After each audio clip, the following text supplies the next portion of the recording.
constitutional monarchy.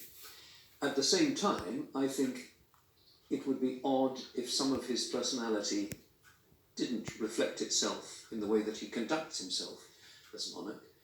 The Queen was perhaps a rather understated monarch, very shrewd, very engaged, absorbed an awful lot of information, had a great interest in the role as monarch, but kept her counsel very much to herself. I suspect that there may be thought to be just some, and I stress some, latitude for a slightly more proactive monarch.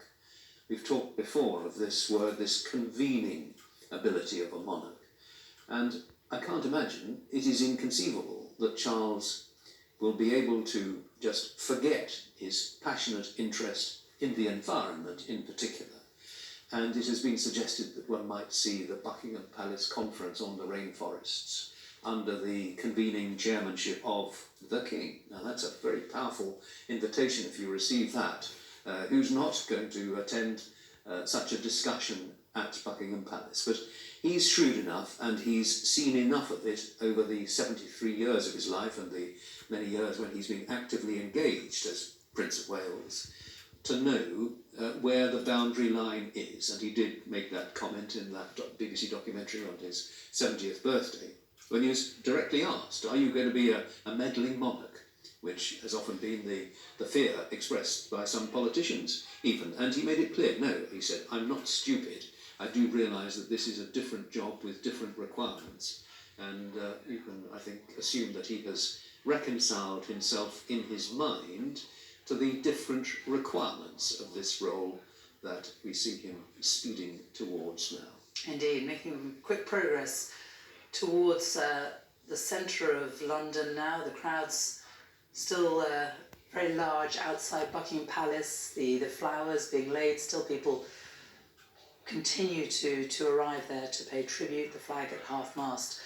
And the new king there making very rapid progress towards the centre of the city. And as far as the other members of the royal family, who all we know rush to Balmoral to be by the Queen's bedside, Prince William is on his way back, we think, at the moment. Prince Harry has returned, and the other Queen's children are likely to return very shortly as well. Yes, the Princess Royal was already in Scotland, and I think we know of her love for Scotland, staying at Balmoral. Yeah, I mean, clearly they will return. I don't know, Sophie, what the arrangements are for the others. We know, as you say, that Harry left, it sounds, quite early this morning, and it sounds as though he's made his own separate arrangements for travel back to London. And as Sarah Campbell was saying a few moments ago, William left a short time ago and is returning to London, possibly even by a commercial flight, I don't know. But so the Duke of York, well, we don't know what the arrangements are for him, and we probably won't be told, since, as we know, he's not a working member of the royal family. And the Wessexes, they, and in particular Sophie, the Countess of Wessex, of course, very, very close to the Queen. Not one of her children, daughter-in-law.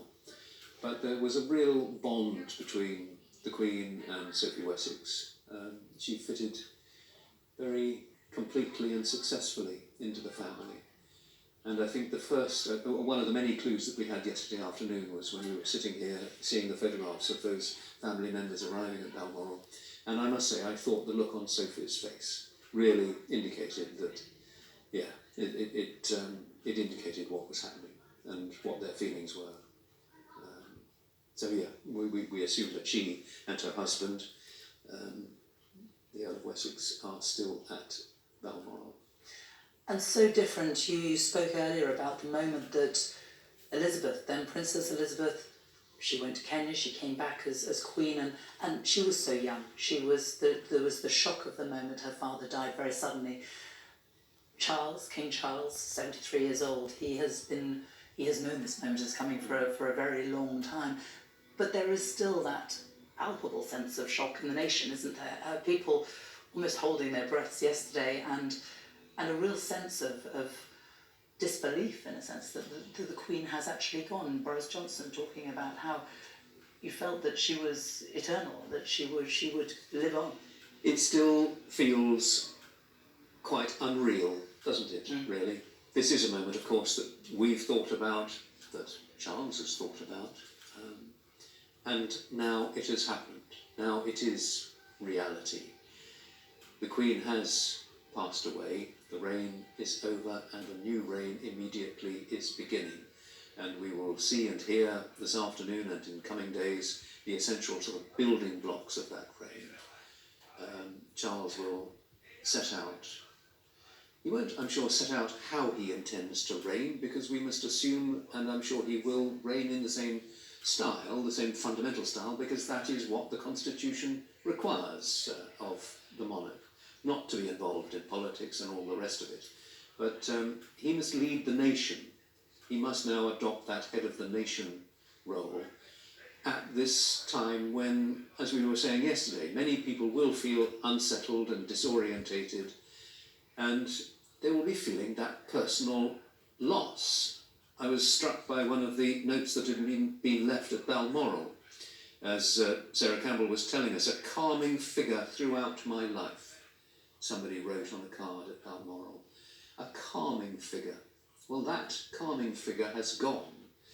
So she needs to be replaced by a figure who can demonstrate that he too is capable of calming and reassuring and being the focus for unity that is so essential, which is such a fundamental part of what the monarchy does, to be that focus for reassurance and unity and stability. Which was very much evident during the pandemic, when people were very much adrift, didn't know what was happening, strange times.